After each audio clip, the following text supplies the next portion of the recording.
As we have borrowed the title of this panel from Charles Silberman's remarkable book, Crisis in Black and White, I feel that the opening statement from that book sums up why we're here this morning.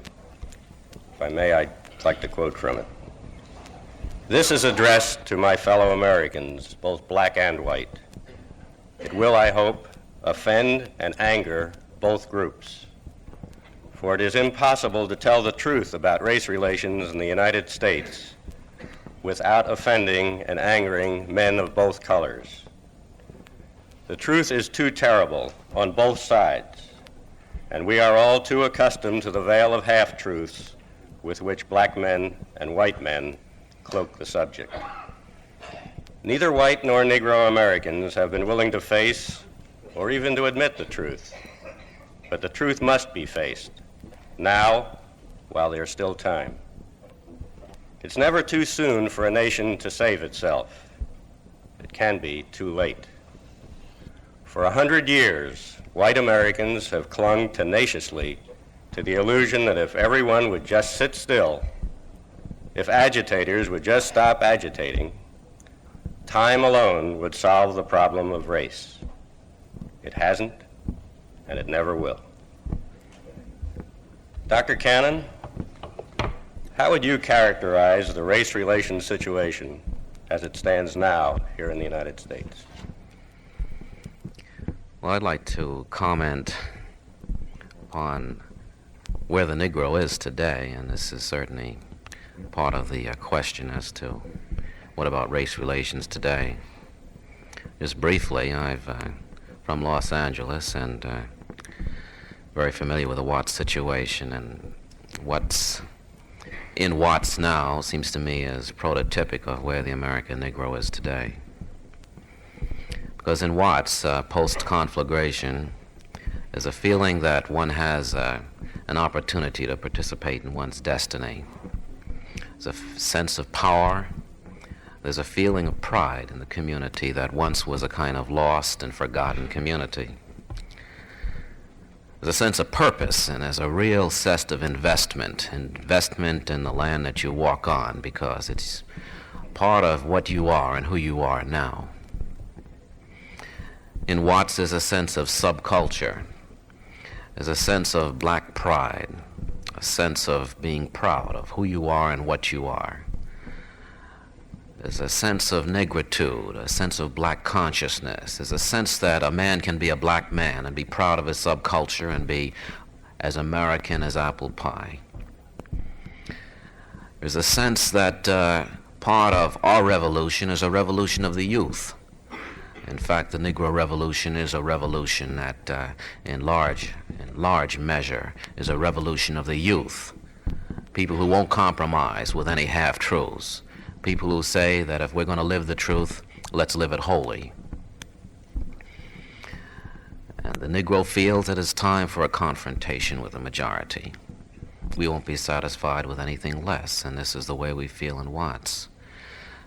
And if there be a backlash, a white backlash, this may be an opportunity for the white majority to take a good look at itself and to find out what in it has spawned the white backlash.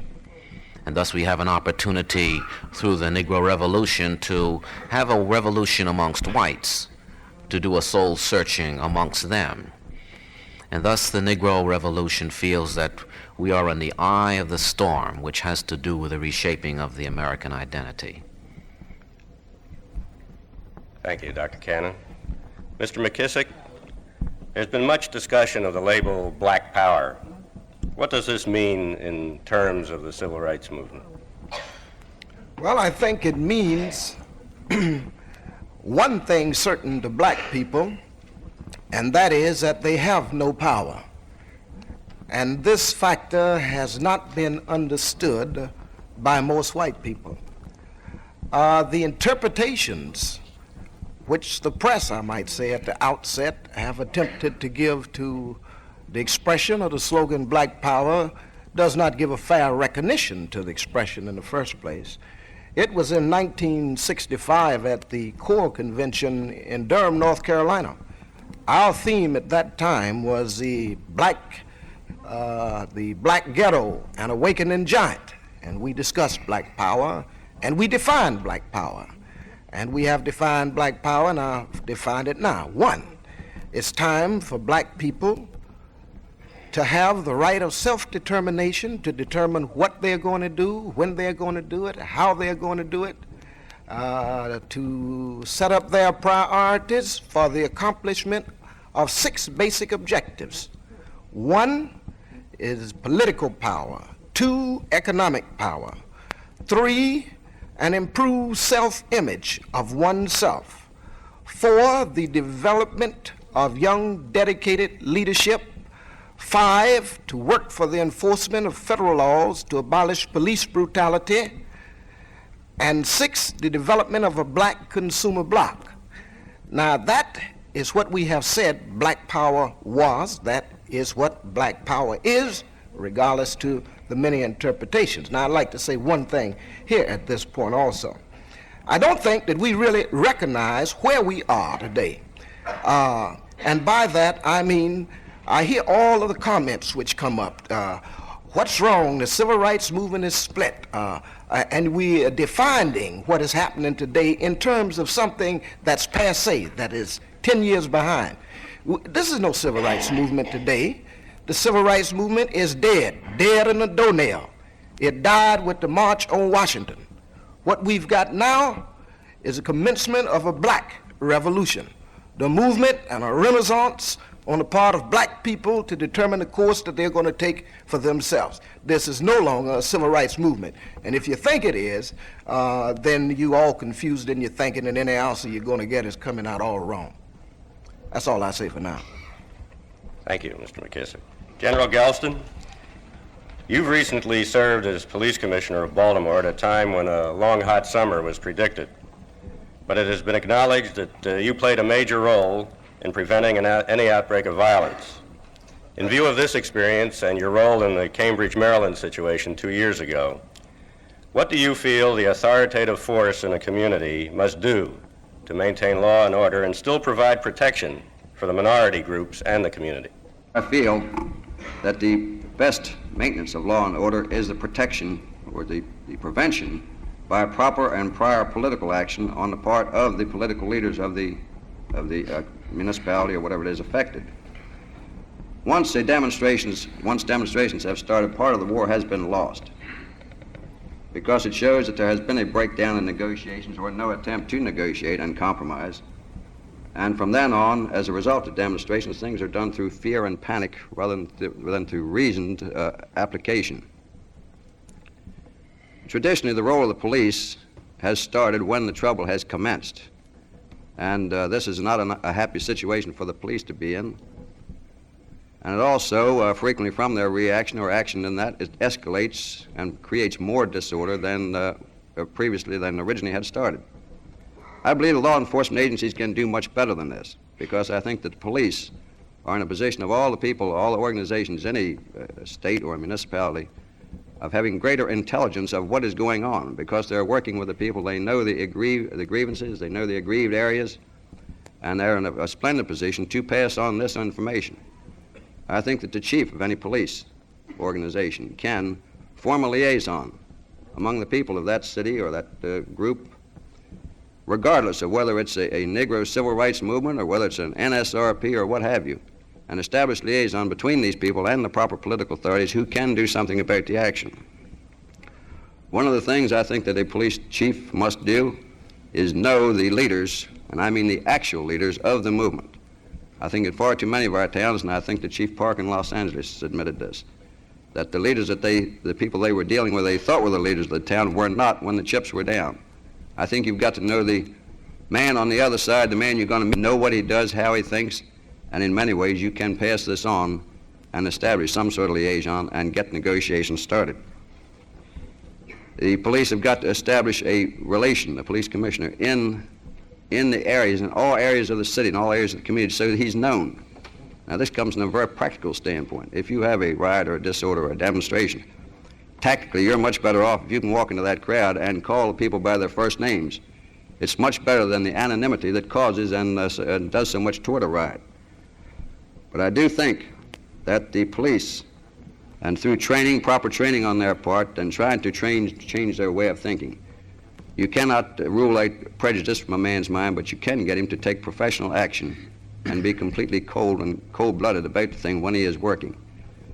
I think it, last but not least, I think possibly a genuine interest in the movement and a genuine interest in the betterment of the people of the community is the most important ingredient.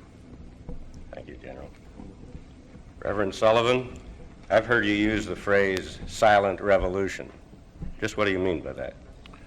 Well, at this very moment now, there's developing in America a new dimension to this whole matter of human development and civil rights in the form of a silent revolution in which people who've been deprived will more and more begin to resort to the utilization of their own resources for productive and progressive ends. It has already been begun. There is not much knowledge of it in many parts of the country. Here in Philadelphia, there's considerable knowledge of it. But a great partnership is being wielded and will be wielded all across this country. A great partnership involving the support of philanthropy, industry, and government with the people themselves as a new dynamic force in the rehabilitation of American life in all areas of it, particularly as it relates to urban communities. This great new partnership will be totally American.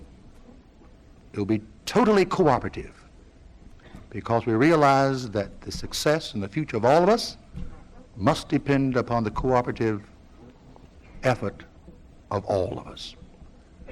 It will show itself in massive efforts of job training, the likes of which this country has never seen. It will all occur within the next 36 months, begin to develop. It will show itself in new kinds of building programs.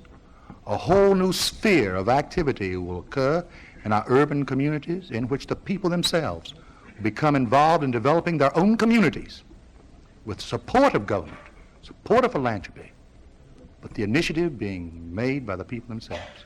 It will show itself in a whole new structure of community rehabilitation, merging out of the people themselves, because the destiny and the future of the people must be with the people themselves, and ultimately in productivity. It will spread, and it's going to affect the lives of every one of us. It has just begun, and you're going to hear more about it in the next years ahead. Thank you, Reverend Sullivan. Dr. Rosen, as an authority in the field of intergroup relations, would you reflect on the polarization of behavior in race relations that are becoming so evident in the United States today? Social conflict in and of itself is not necessarily positive or negative. It could go in either direction. One thing we've learned in the social sciences is that it often can be more positive than negative. But this polarization, if it does lead to a resolution on a higher level, then that's all to the good. If it does not lead to a resolution on a higher level, but rather to a what one might call a tearing of the social fabric, then we're in for difficulty in our society. And by that I mean this. Is one of our previous speakers in another panel commented on the thin blue line of police that protect our cities and our communities. In reality, the police are only one of the elements, and perhaps not necessarily the most important. Our communities are protected by consensus, by the things that we believe in together, by our notions as to what is right and what is wrong, by commonly shared standards. And it's when these common notions, when this consensus is broken, is rent by this polarization, then I'm fearful for the future. And I'm indicating that the future may go in one direction or the other. What we have had, and therefore in a sense my remarks complement the other side of the coin of Dr. Cannon's, who spoke so eloquently about the changes in the psychology and the self-image and the self-attitudes of Negro youth. I too base myself on the experience in Watts, more as a visitor. in a study that was sponsored by Westinghouse, in that what stunned me, despite my experience in this field, was the absence of even the beginning of understanding on the part of the white community as to what had taken place in Watts. That despite the complexity and the difficulty of understanding such an unusual social phenomenon, I found very little sincere initiative and movement on the part of either the trade unions, the political structure, the industrial structure, to take a self-conscious look at this, and even in puzzlement to say, what meaning can we make of this? Because violence does have meaning. It's an inarticulate form of expression. Rather, I found in all the visits that I made, and I interviewed literally dozens and dozens of people, both in the Negro and white community, and now I'm speaking just of the white portion of the community, I found a reaction of fear and apprehension and an absence of sympathetic understanding of what might be the causes of the violence. And it's this polarization, it's this talking past one another, some of which we've seen in some of our panels, and this inability to see each other in any profound sense, it's this kind of polarization of attitude and feeling that I think is of concern in the movement, in the civil rights movement in the United States. Gentlemen, you've heard each other. Before I delve into a few questions I have here, or if you'd like to comment or ask any further questions, please feel free to do so at this time. Dr. Cannon, you look like you're poised to say something there.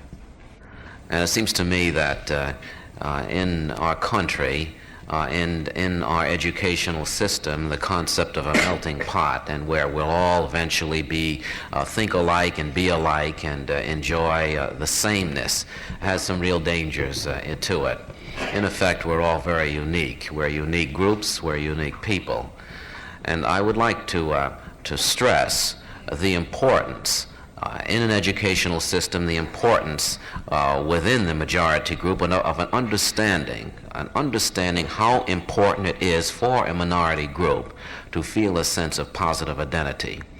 You see, when I went to school, and I think this is a comment on the school system, is comment upon our country in general, all I knew about my people were that we were slaves. And I'll tell you the kind of degradation and the kind of humiliation that I felt when they used to sing Stephen Foster songs as part of the American heritage, something that we should, and the class would well up in song and the teacher would wave his baton. And it was just a reminder of a kind of fate that my people had felt. And there were just innumerable instances where I was made to feel very, very sorry that I was black. And you ask a child like myself to have motivation and, as the Dr. Fisher said, eagerness to learn. Well, I had some help at home, but school became a kind of foreign place for me. In fact, the whole American scene became a foreign place for me because all of the heroes were white, Batman and Superman. I was surrounded by all evidences of white superiority. Well, now it's changed, and I must say that part of the revolutionary change in attitude has not come from the schools, has not come from the churches, but has come from the streets. And the kind of evocation of power that I felt in Watts, where when I stood there in the center of the riot, for the first time, as a black man, felt that this was my land. I felt a sense of potency, a sense of destiny, a sense of purpose, a sense of a willingness and ability to make change. I felt more American then than I've ever felt before in all of the years, and I have had many honors, given to me, but I felt then as American as I have ever felt. And it seems to me a sad commentary that this kind of way of learning to feel a sense of investment and purpose, of a feeling of pride in oneself and one's fellow blacks, that this is a sad commentary on what we are and where we are today.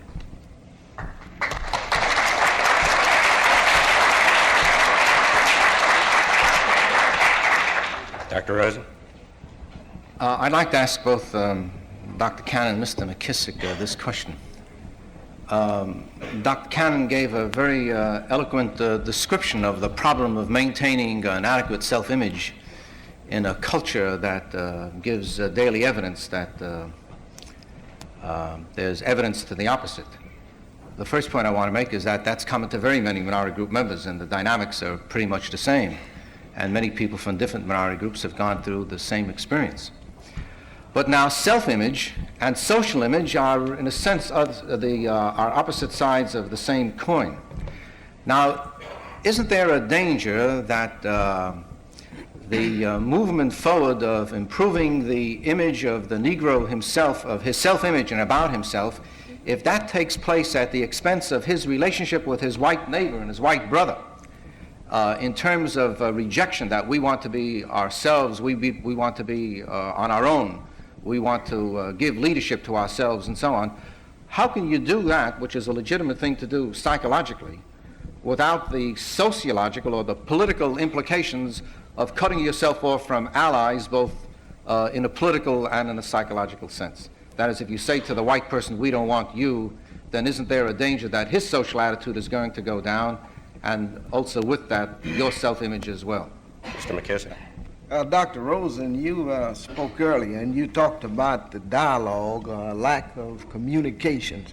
You see, that question is inherent, puts forth the very thing that we're saying, is that we don't know each other. We don't understand each other, and even our language is different. And I've heard misinterpretations of what I've said, what King has said, or what Stokely Carmichael has said, because we don't even understand the language. Our language is different. Black people can sit right here in this room and talk to each other with their eyes and everything, and we know what we're doing, you know. But we living in these two worlds, and we've been separated, and we got these two thought patterns. And this is symptomatic of what living under a dominant culture has done, you see. Now, when we have talked about black power, for example, I think black power, those two words are the two best words that could have ever been created to shock this society into what was happening. Other than that, we never would have had people thinking one way or the other. And next, I think the two words clearly indicate, again, that there are two thoughts, and the thoughts are not together. Now, when you're talking about alienation of white people, now, a Congress of Racial Equality has a membership of 40% white people now, and intends to keep a membership, and anybody that wants to join can join, you see. And these interpretations have been falsely carried out. But what we are maintaining is the same thing that Cannon has said. You can never find yourself. You can never identify. And then you're damned because you can't. And yet it's the educational system which is partly responsible, and all of the other institutions. Now, I listened to this panel this morning. Now, I don't even believe that they really heard what Kenneth Clark was saying. They missed the boat on that panel. And then we didn't say, what is education for in the first place? Was something else that was missed. What are we trying to do with our educational system? It must be something wrong with it, or else we wouldn't produce the kind of cops that you're going to get that's always want to hit me over the head when I'm exercising the First Amendment right. I mean, we're producing all these things out here. But for what? Because we can't coordinate the church to do its job about democracy. We can't coordinate educators to do its job about democracy. We can't coordinate county government to do its job about democracy, in spite of passing poverty bills, civil rights bills, and 2 voters' rights bills. Half of the citizens still disfranchised. And yet we continue with the same archaic educational system, which is not consistent with our political philosophical thought or the moral philosophical thought, because education is not compatible with the institutions, the economic institutions that surround it. And yet we are expected to be happy and peacefully contented in these times. And these things disturb me. So even an opinion that has been garnered is an incorrect opinion, because we simply don't communicate more. Reverend Sullivan, Dr. Cannon mentioned just a moment ago about the failure of the clergy. As a clergyman and as a leader here in Philadelphia, What are your reactions to that? Well, I think Dr. Cannon's right. I think the clergy generally, the church generally, has been most ineffective in this whole area of human rights, these areas. I think the Great Awakening procedure in America in the last decade has occurred largely out of the church, though, but out of the Negro church, symbolized in Dr. Martin Luther King, and a program that can be indicated in 100 other communities where the ministers have taken the lead in organizing and developing civil rights programs and structures. Most of our existing civil rights organizations, of course, could only have survived, could only have been born largely with the support of the church, support of the clergy and among the Negro. The white clergyman, the white church, has just jumped on board. It has been almost non-existent up until just a few years ago, when it was determined it would perhaps be more moral to at least state a position rather than to be absent altogether. But I think he's right largely. I think the redemption of the Protestant church, of the church in America, has been a result of the effort of the Negro minister in the last few years. And I think since that time, others have gotten on board. Because they had to get on board. The train was on the track. It was going anyhow, get on board or not. I think it's a fault of the Negro leadership, which is just as sharp as of the white power structure, if you will, to generalize on Negro thinking, as to try to point out it is a horizontal grouping like this, that it can be sharply defined, it is all thinking in this manner. I don't think this is in the least bit true. I think the social structure is just as vertical as in the white. And when I said earlier that it's a duty, it's the job, I think, of law enforcement, to get back to that subject, to know the actual leaders in the street, the leaders of the ghetto neighborhood, rather than the lawyers, the doctors and merchants and the ministry, not to downgrade any group, in dealing with the top political structure, feel that this is the thinking of the ghetto Negro, which it is not. And I feel that they're just as much out of touch. And I've talked to many of them who are more out of touch with what is going on in the ghetto than I am. And I don't think this can be as defined and just say this is the way the Negro thinks. It's just as vertical, and I think it has in sometimes just as little relationship with the ghetto as any white person. I think I've even heard one of the members of the cabinet referred to as a former Negro. So true, so true. Dr. Cannon? I'd like to comment on that because I see this as a real castrating statement.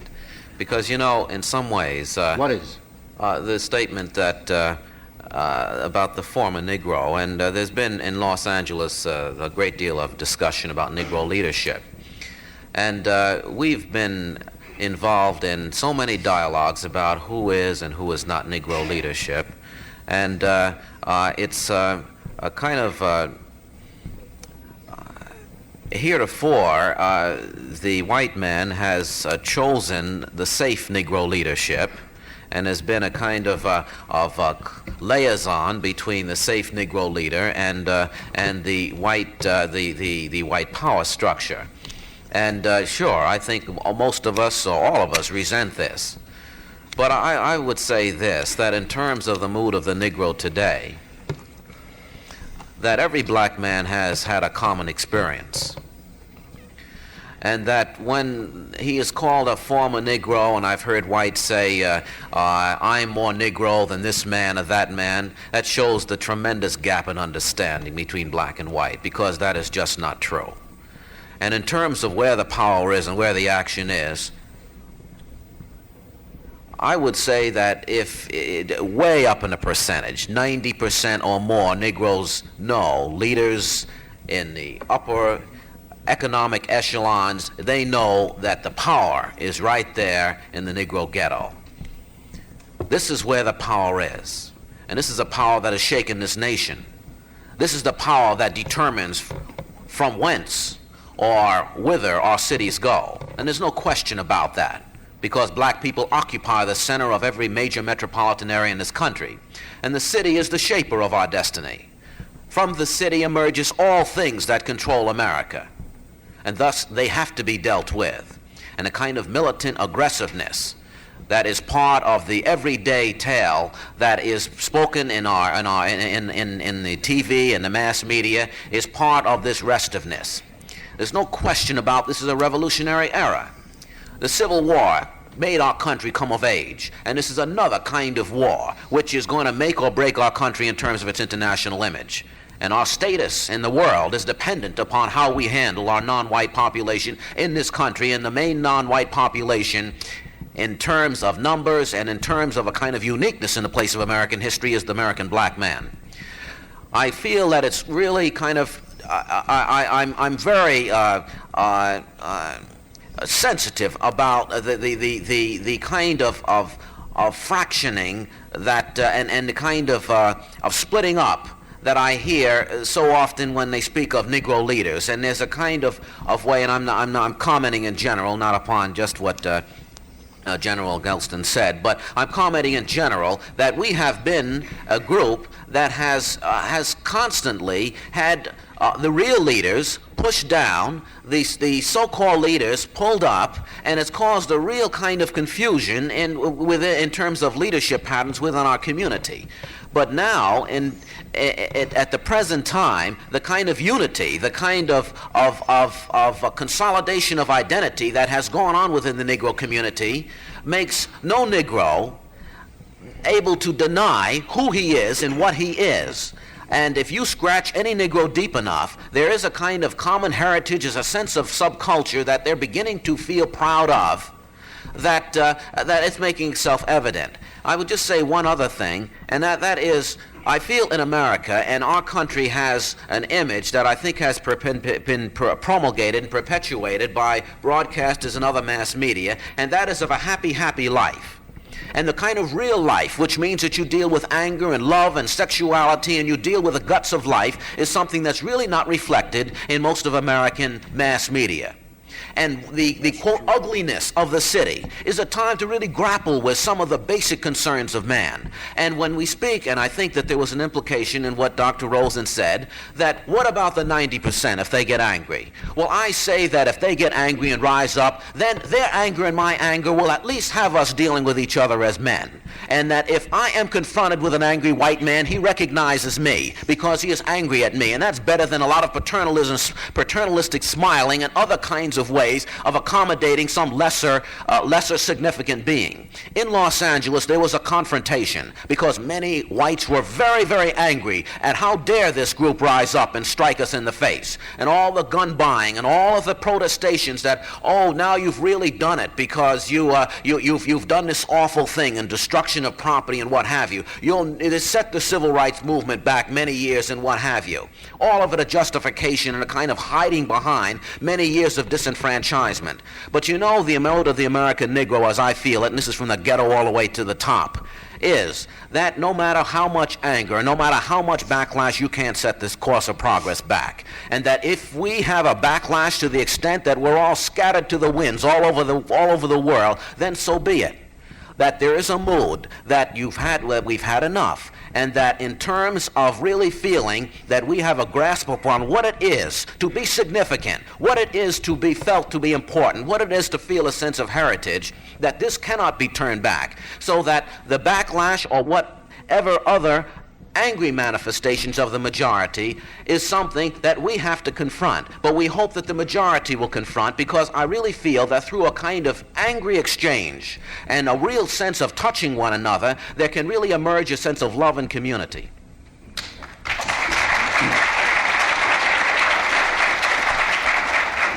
Dr. Rosen, I know you'd like to comment.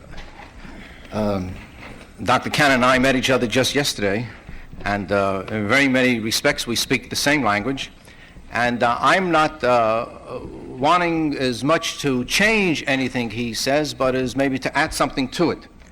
You see, my concern as a social worker, as a social scientist, as a human being, is to see the universality in the problem. And my experience has been, as a social scientist, I'm very conscious of my own ethnic status and not believing that I'm just a human being in the abstract, because there's no such thing. They're just human beings in the specific.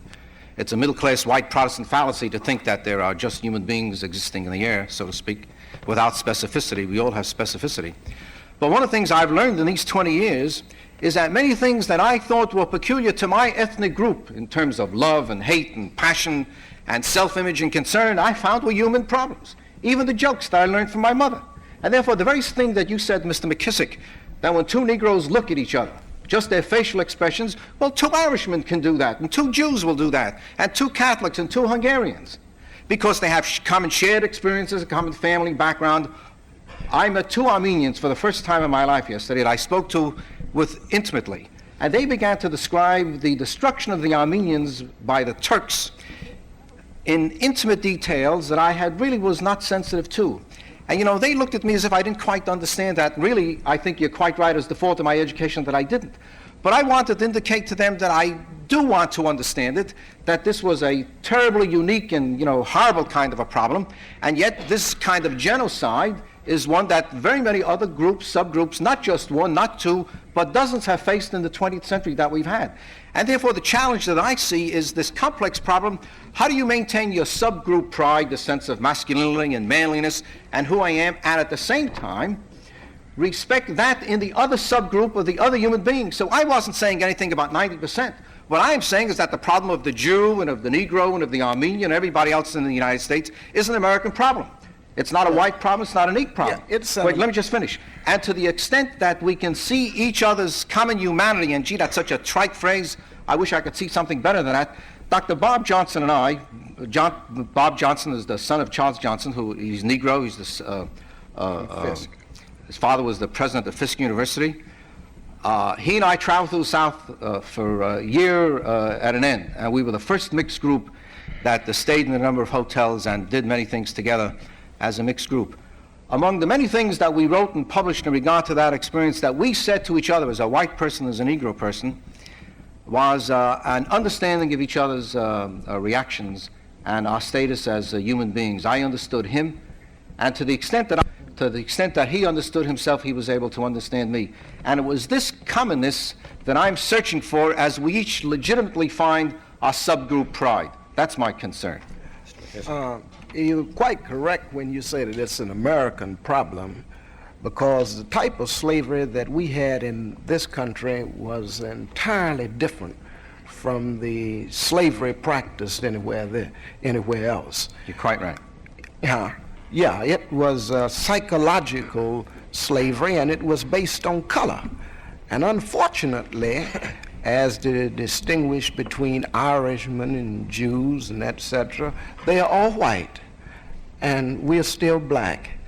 And one other thing is that I'd like to clear up one or two things here, is that all black people don't want to be white and don't aspire for some of the values that have been set up in the white society that they believe are inherently wrong. Now, one other point.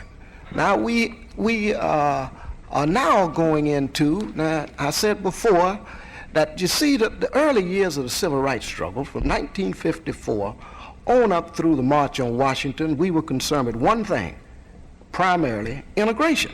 This is what we were concerned with.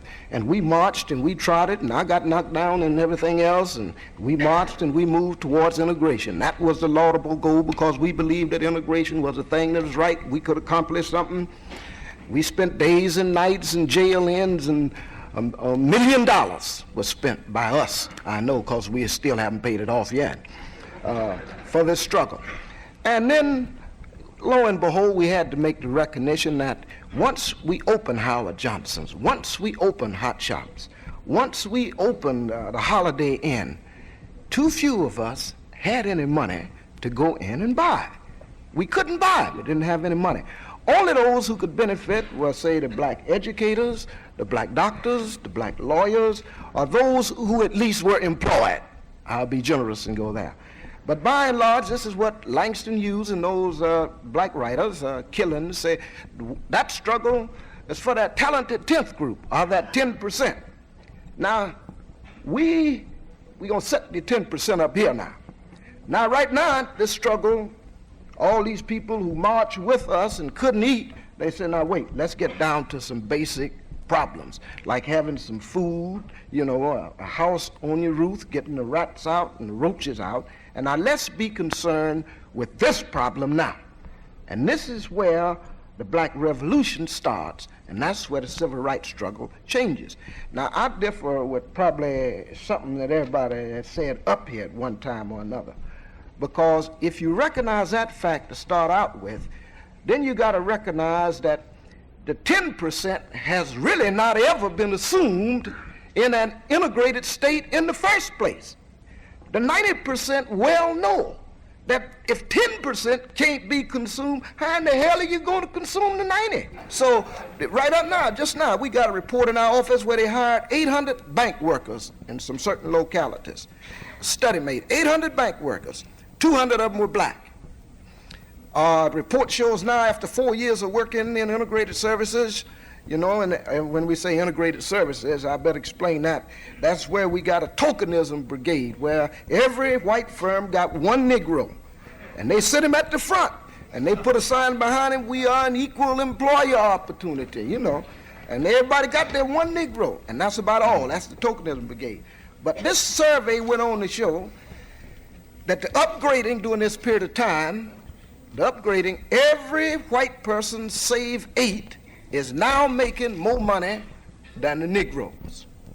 Save 8 white people, and the report further showed that these 8 white people ought to be fired, and if they had been black, they would have been fired.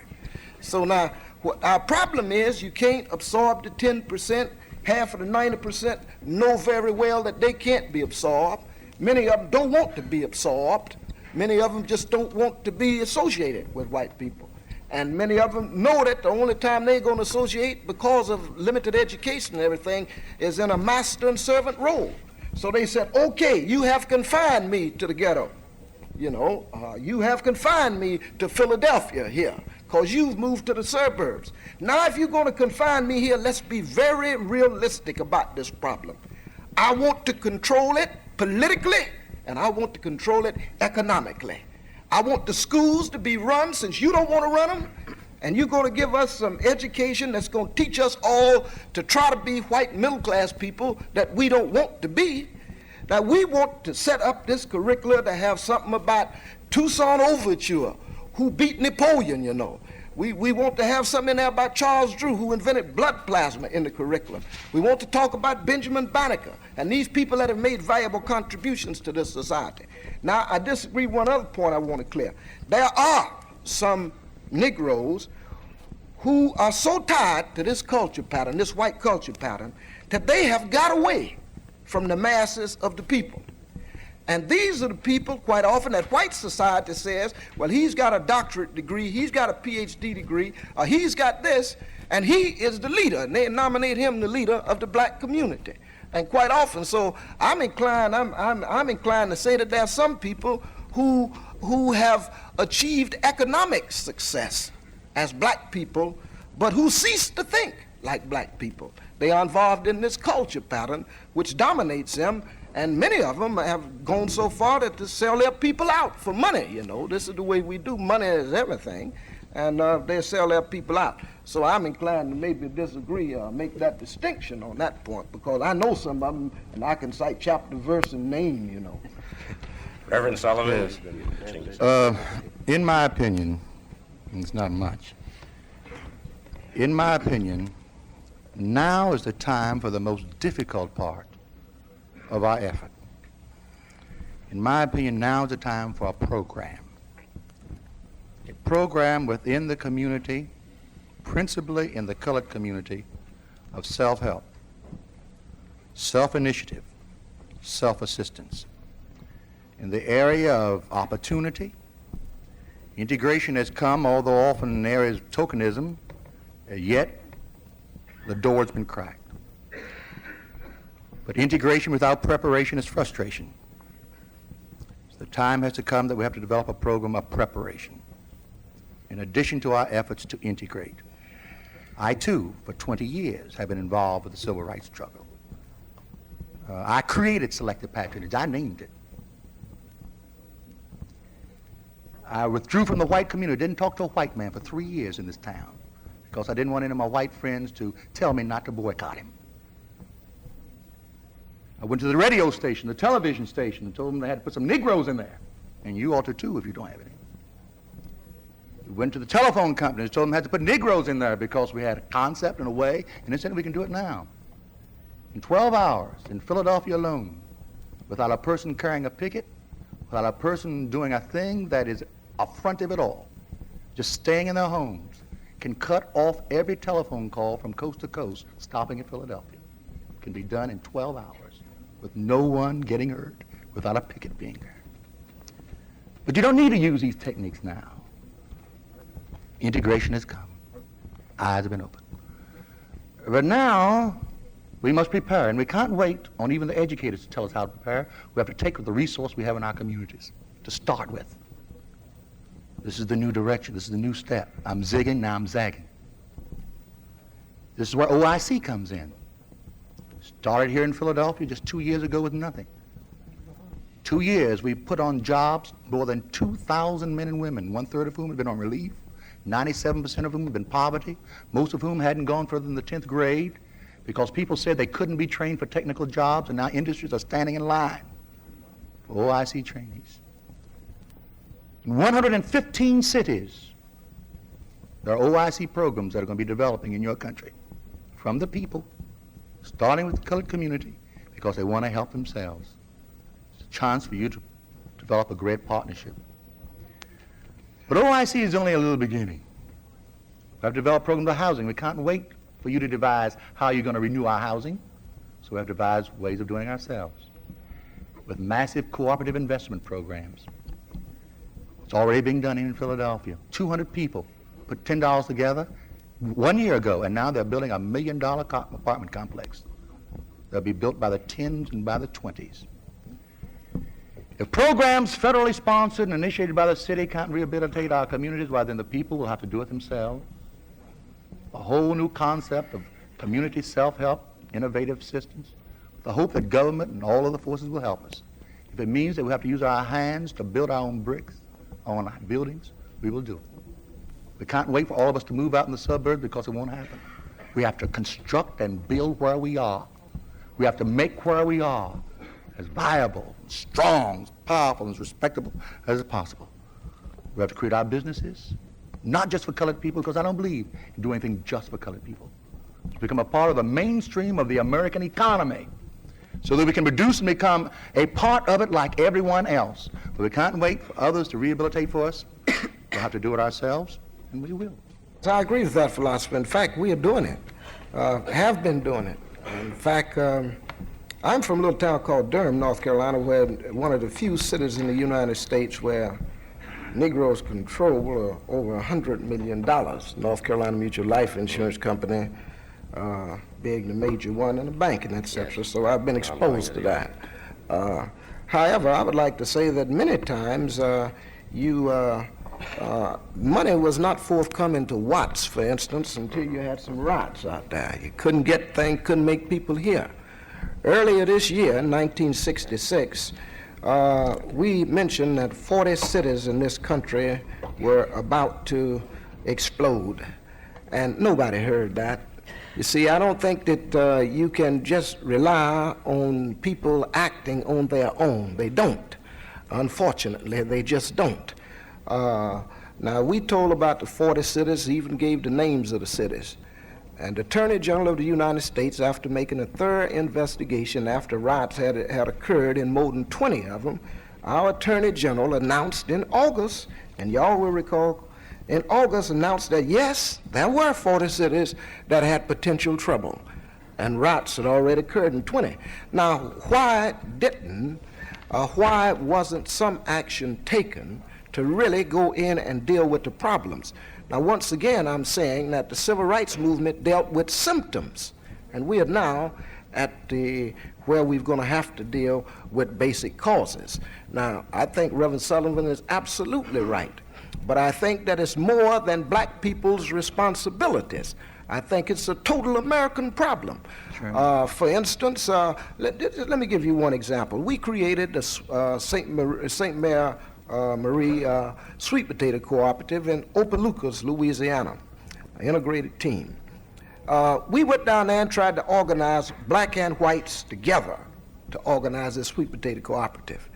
And the white people said no, they wouldn't join.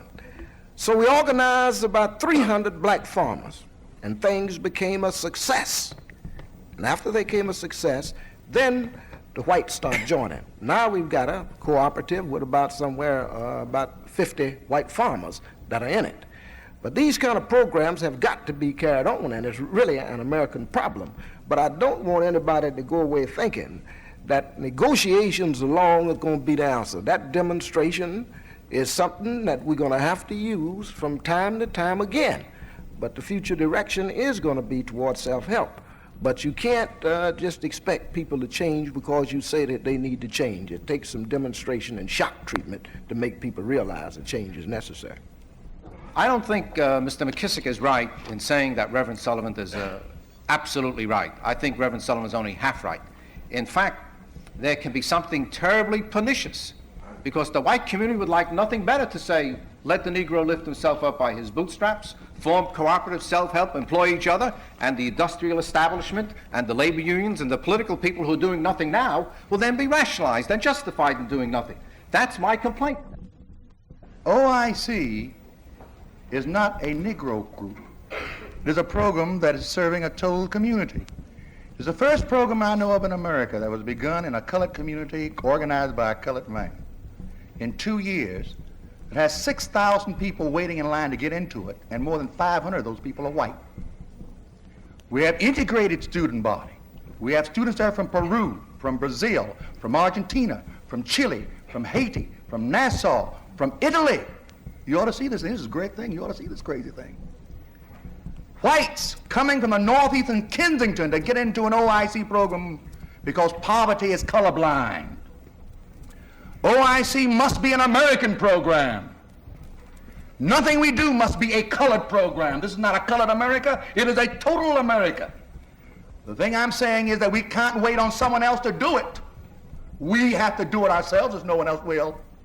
But always with the concept of what we do must be all-inclusive. Business, we're building apartment houses here, and it's going to be tremendous in a couple of years. You wait and see. Of course, we have whites. We have 400 people for 100 apartments. About 50 of them are white. I'm going to be sure, and I'm going to give them favoritism to see some whites get in there. The Negroes start launching businesses and entrepreneurships because Negroes are consumers. We produce nothing. We drink 2 billion quarts of milk a day, and we don't own 100 good cows. So the thing I got to do, I got to get some cows. We got to get some dairies. But the milk we sell is going to be sold to everybody. There are going to be stores on Market Street and Chestnut Street. There'll be white clerks there as well as colored. We're not going to do to white folks what they've done to us. In other words, self-help is not just Negro. It must begin where the problem is, but it must be all-inclusive. I do not discriminate against white people. Give that a hand. And we can't. I'm sorry that the time has run out. And maybe Albert Camus summed it up briefly and beautifully for all of us when he said that we're all condemned to live together. So let's get on with it.